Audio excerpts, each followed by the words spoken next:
Alors, que se passait-il avant? Il y avait des phénomènes qui n'interagissaient pas, mais maintenant, ils interagissent.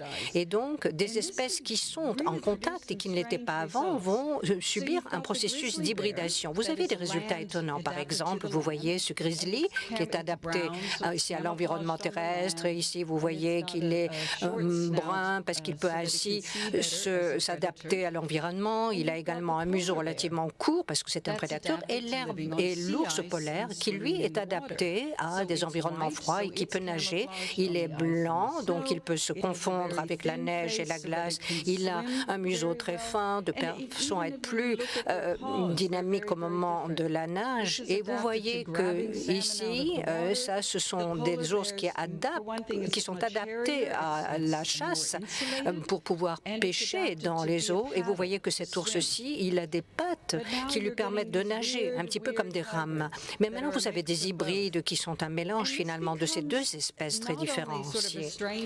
Alors, ce n'est pas seulement étrange comme résultat, mais d'un point de vue de la conservation de l'espèce, il y a des biologistes pour la conservation des espèces qui sont très inquiets parce qu'ils disent qu'on n'aura plus d'espèces pures de grizzly et que l'ours polaire va disparaître. Mais comme il y a une hybridation avec les ours bruns, comme vous les appelez en Europe, ils sont en train de transférer leurs gènes dans d'autres espèces.